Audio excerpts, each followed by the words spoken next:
Live. Okay. Hi, everyone. Dr. Adriana Popescu here with you today, talking a little bit about PTSD. Today is actually PTSD Awareness Day. The whole month has been PTSD Awareness Month, and today is World PTSD Awareness Day. So I thought I would talk a little bit about that. My colleague Nicole Collins had a Facebook Live a couple of weeks ago where she talked about what is PTSD. How do I know if I have it?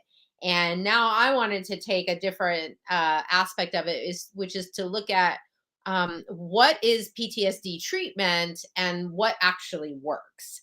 I'm somebody who's a licensed clinical psychologist and an addiction and trauma specialist. I've been working with trauma specifically for over 25 years now, because pretty much everybody who comes to therapy has some sort of trauma of some kind that has had an impact on their life. I think all of us in general have experienced some form of trauma. Just being here, being alive, living on planet Earth sometimes can feel traumatic. And, we have our more overt sort of big T traumas that are the more obvious things like wars and natural disasters and assaults and things like that, life-threatening illnesses, accidents, things like that. But we also have those more covert or little t traumas, which are the day-to-day things we go through, like being harassed or bullied, loss of a friendship, loss of a relationship, loss of a job, a pet, different things we can live with. Maybe living in a place where, or with certain spiritual or religious beliefs that don't honor who you are, your gender, your race, your identity, whatever it might be. Lots of different ways in which trauma shows up. But what I really want to talk about is the treatment aspect of it. So, healing from trauma on your own can be pretty difficult because of the way the trauma impacts your body and your brain. And because there are things that you might not be aware of, like when you repress a trauma, when you don't actually, when you're unable to deal with it in the moment, when it happens, it's like you take all that material, all the emotions, all the energy around that trauma, and you shove it away. Experts in trauma treatment like Peter Levine and Besser Vander Kolk call this the trauma capsule. It's almost like we shove all this stuff in there. I can't deal with this. It's too overwhelming. And we put it in the trauma capsule, and then we call that repression, right? And we think, okay, that's fine. Now I move on with my life. Except what's in that trauma capsule is still impacting you. You don't really get away from it. And it can show up in all these different ways that Nicole talked about on her video, but it can show up as, like, for example, trauma responses, having an exaggerated startle response, like when someone comes up behind you and you jump out of your skin, or you're constantly hyper vigilant on the lookout for danger and seeing danger where there might not be any. So when we talk about healing from trauma, we have to talk about it in phases. Okay. There are 4 kind of known phases of trauma treatment. And the first one is acknowledgement, right? First, you have to acknowledge that this experience has happened and that it has impacted you in some ways. Not everybody who goes through a potentially adverse experience is necessarily going to have lingering trauma effects. But the first thing is to look at is, am I somebody with what I went through, that car accident, that loss, that somebody passing away, whatever it was, am I still being impacted by it in some way? And that's where you're looking for things like trauma responses. You might find yourself also shutting down. You might feel like emotionally numb. You might have a hard time being around people or trusting people, especially if your trauma had something to do with another person. You might not feel safe, and that's a big one. So that's the second phase of trauma treatment. First, we have to acknowledge what happened, and we have to acknowledge the effect that it has had on us, whatever that is. A lot of my clients, struggle with addictions. And when we look at underlying root causes of those addictions, oftentimes we find unresolved trauma. So first, we have to acknowledge it and admit that it's there and that it's still impacting us because there's something about it that is unfinished, unresolved. Next, we have to create safety. All right. Safety means a lot of different things. It might mean safety in your environment. If, for example, you're in an abusive relationship with someone, it might mean looking at ending that relationship or getting away from an abusive person, cutting certain people out of your life, perhaps. So there's, external safety, right? Maybe you live in an unsafe neighborhood and it's time to look at living somewhere else. And then internal safety, that's the harder one. How do we create a sense of safety in our bodies? Okay. This is where I think the limitations, this phase and the next one, which is processing trauma, this is where I think traditional talk therapy falls short, because when you are in an active trauma response, when your brain, your amygdala, is basically telling you there's a life or death situation happening, we're literally at risk of dying right now. When that mechanism gets activated in situations where there really isn't a life threatening risk, and unfortunately, people with trauma tend to have overactive amygdalas that are constantly telling them there's danger where there isn't. So they're getting panic and anxiety and these stress responses. In order to create safety, you have to be able to downregulate that mechanism. You have to get the amygdala to stop firing as if you're in a life or death situation. And talk therapy isn't going to do it, because talk therapy is only focusing on this part of your brain, your logical human, the part of the brain I'm speaking from right now, right? Your rational mind, your prefrontal cortex, the part of your brain that evolved most recently that humans have. Okay. This fight, flight, freeze response is much more primitive parts of your brain. It's your reptilian or lizard brain, it's your mammalian brain.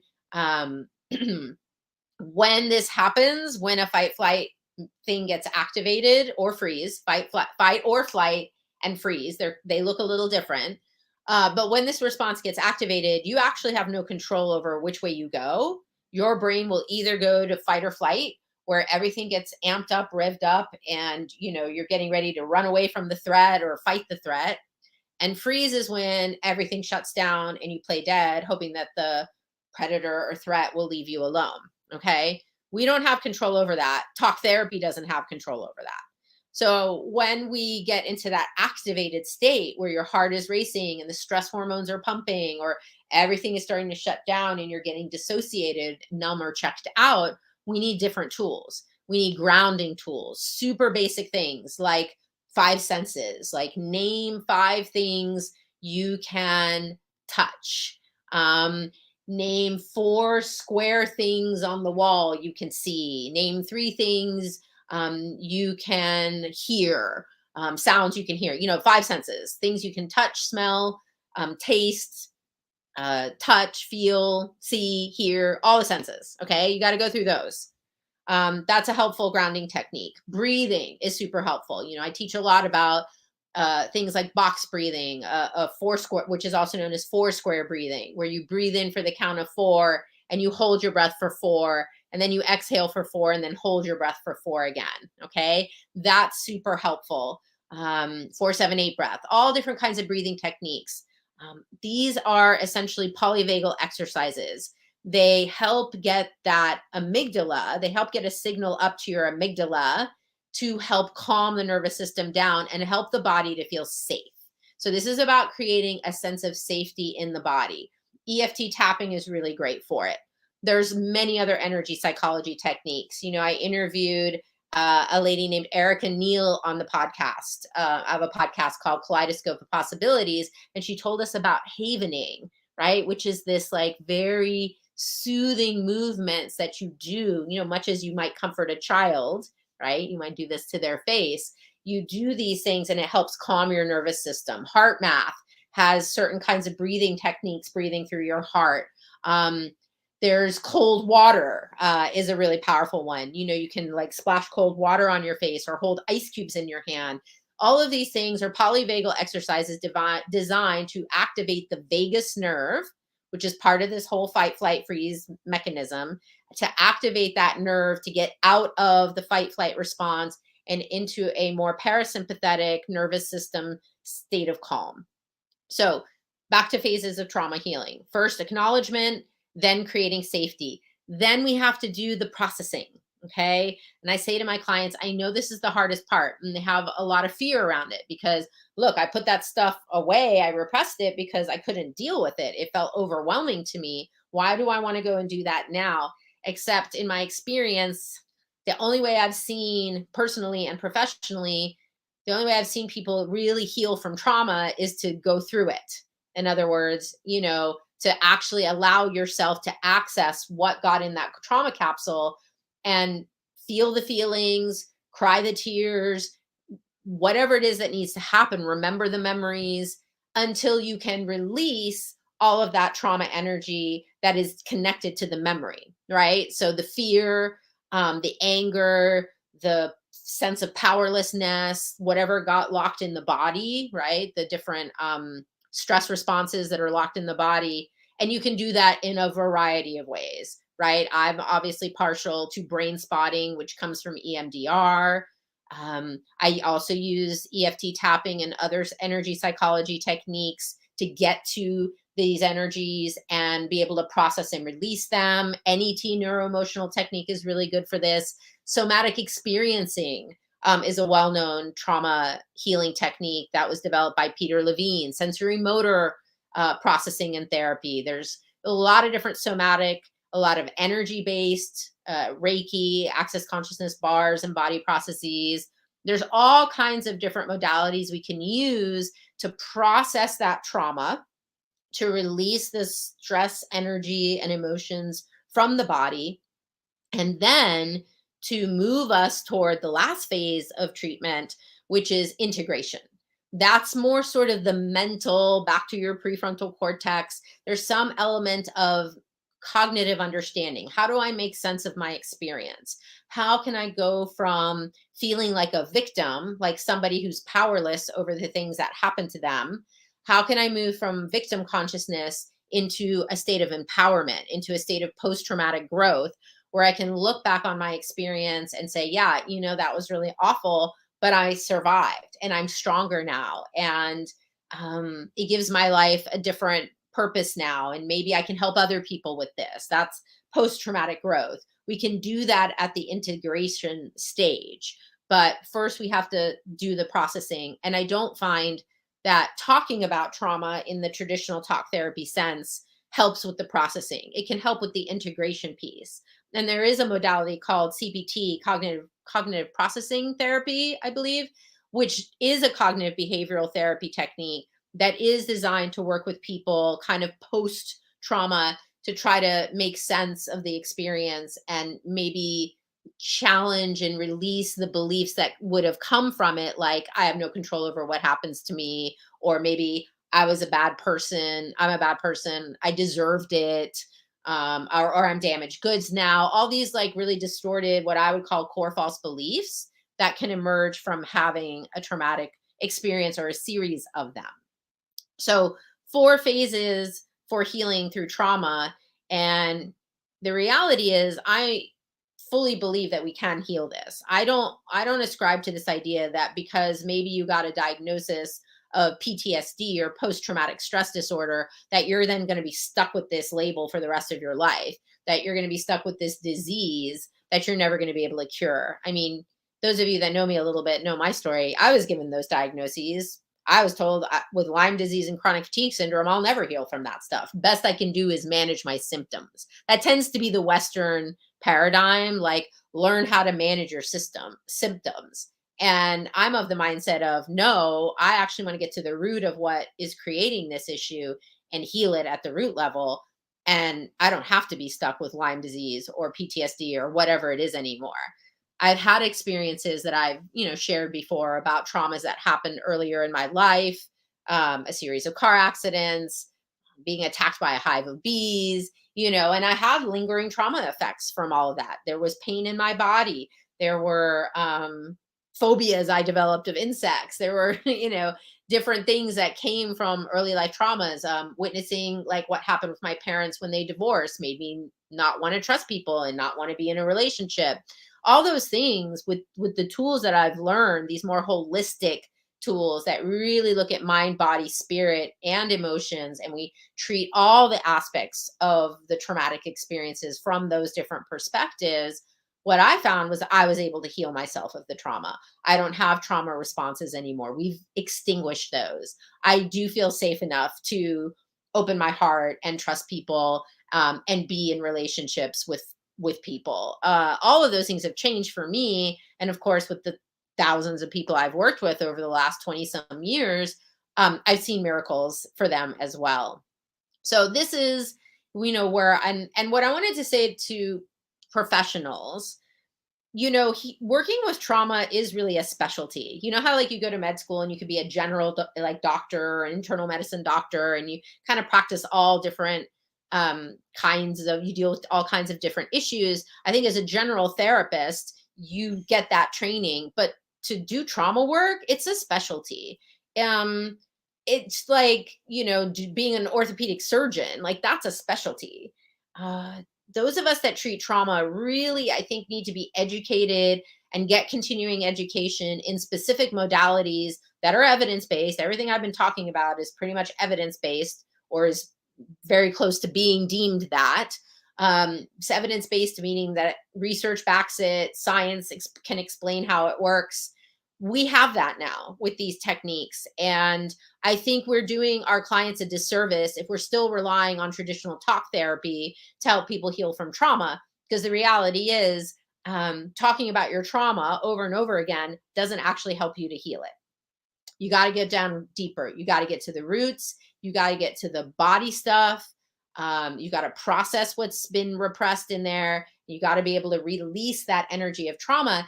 And then the memories can exist with all, it's called memory reconsolidation. The memory of the painful experience can be remembered without all the pain, right? You can still remember that it did feel really bad at one point, but you don't continue to re-experience it, because the thing about PTSD is you're continuing to re-experience the trauma over and over again through flashbacks, through nightmares, through intrusive memories, through wanting to avoid anything that reminds you of that experience. That numbing, that shutting down, being stuck in the fight or flight or freeze state. All of those things are lingering trauma effects that talking about alone doesn't really help people get through. The other really cool thing about some of these somatic and holistic based approaches is they work a lot faster than some of the more traditional techniques. And I think they create really amazing, permanent, and lasting results. So obviously, I'm biased. Take it with a grain of salt. But if you want to find out more, I really think that my trauma healing program, Firebird Healing, we really see that as just like a cornucopia of information. We have lots of articles and videos and resources. And on our social media, on YouTube and Facebook and LinkedIn and Instagram, we're always putting educational material out there about trauma, about PTSD, about addiction, because that's the things that we specialize in. And we want people to know, both our fellow healing professionals and people who might be struggling with these things, or maybe you're the loved one of someone who struggles with these things. We want to get the message across that people can heal from these things. I mean, the whole tagline of my business is triumph over trauma, and Firebird, the bird that rises from the ashes. So it is possible to heal. We know what works. Science is now backing us up, and the research is confirming what we clinicians have known for a while now. These holistic techniques do work. Get trained in them if you're somebody who wants to work with trauma, or refer to this specialist like myself who know how to work with it. If you're trying to heal from trauma on your own, just get over it and move on isn't going to work, because of the way that trauma impacts your body. Okay. So this is what I wanted to get the message across. If you guys have any questions, please feel free to reach out to me. You can always DM me through the social media channels. You can find me on my website, firebird-healing.com. You can leave comments here in the different platforms we're live streaming on. I'm happy to give you whatever information I can, and to steer you in a particular direction if you're wanting some support or guidance around how to do this. I did a workshop recently that was really cool. We started as a 4-part workshop, then we added a part 2 and did 4 more weeks, called From Survival to Thrival. I will be offering that workshop again in the future. If you're interested, you can get on a wait list for that. And right now, that group has evolved into an ongoing weekly group. We just had our first group last night. I'm really excited about that. We actually have room for one or two more people with the trauma from survival to thrival group, which is just a group of people who have done some work on themselves, are still in that process of healing from their trauma. But it's a weekly support group that we've created to offer them a place where they can be with other folks that are struggling with similar things. And I thought our meeting last night went really great. So I'm super excited about that. We're going to keep adding more and more offerings at Firebird. You know, we love doing workshops. We really want to do some healing retreats. We have one for Bali that we had to postpone this year that we're going to do next year, but maybe we'll look for something a little more local that might be approachable. And oh, this is a lovely comment from Ruth. I'm so grateful for you, Adriana, and all the tools. I feel like a whole new person, and now I can support other people going through similar experiences without all my trauma. Thank you, Ruth, for sharing that. That is a beautiful example of someone who's in the stage of post-traumatic growth, you know, who's been able to look at some of the things she's been through and see the positives in it. So I'm super grateful. Thank you for that comment. And feel free, anyone else, you know, who's had that experience where you've been able to heal from a trauma. If you want to share a little bit about your experience, we'd love to hear about it. So thanks everyone for tuning in. I think I've said all I wanted to say for now. Feel free to reach out if you want to find out more.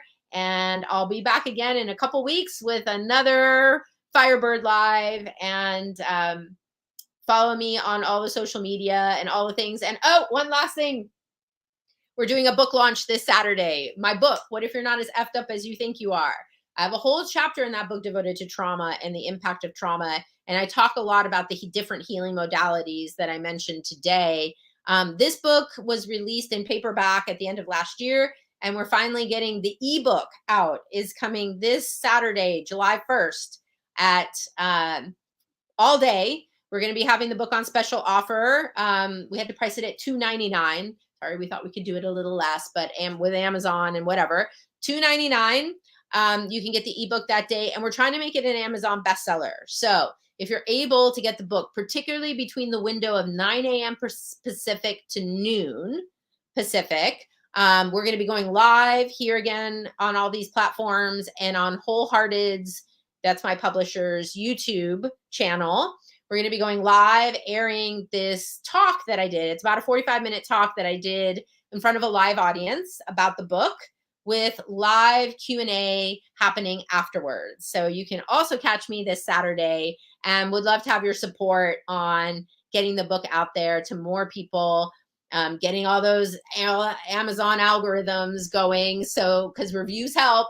I know when you're asked to write a review, you're like, ugh, I don't feel like doing that. All you have to do is write a few words. You can even just do like the star ratings, but honest reviews on Amazon is what helps the book get seen by more people. So I will ask you guys to help contribute to that, especially if you do support the work that I'm doing, if you support these techniques, if you yourself have found these techniques to be helpful for you. I would love to hear more about that. And let's let the world know. All right, let's get these tools out there in the hands of more people who need them, because there's a tremendous amount of suffering. There's a tremendous amount of trauma on this planet right now. And I would like to be part of changing that and helping people triumph over their trauma. So on that final note, I will leave you. Thanks for tuning in.